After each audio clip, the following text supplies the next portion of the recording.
Почитувани, скандалот со градоначалничкиот Пулен Назаев добива огромни димензии.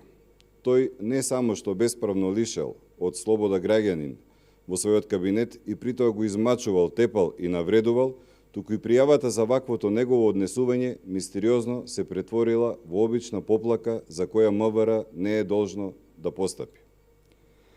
Ова веќе директно го вмешува и самиот министер за внатрешни работи Оливер Спасовски, за кого пак скандалите секој ден се повеќе се редат. Значи Заев го штити, Спасовски го пази, а Курто Дудуш си тепа граѓани.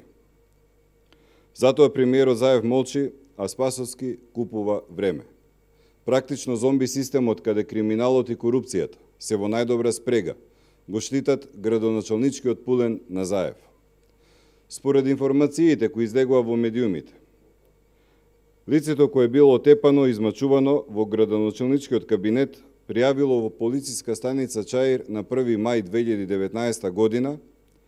За еден ден потоа, веројатно под притисок, оваа пријава да се претвори во обична поплака. За јавноста да знае, поплаката е помала и поблага форма на акт со кој полицијата е само информирана.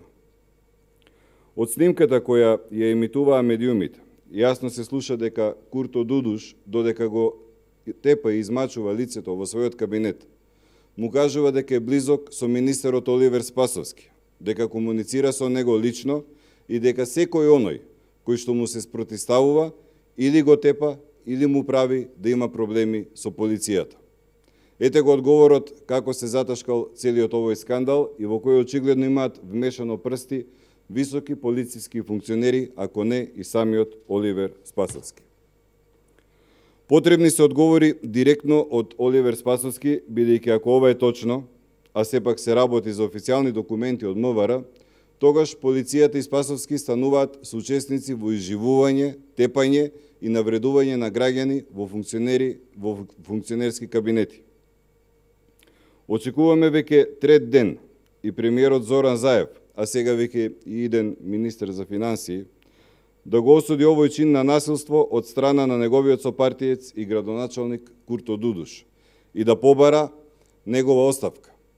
Очигледно е дека заради ваквото негово премолчување на скандалот, тој самиот станува заштитник, но и поттикнувач на насилството кој го манифестираат неговите функционери. Друго објаснување за ова нема, бидејќи народот вели секој се обкружува со луѓе како него.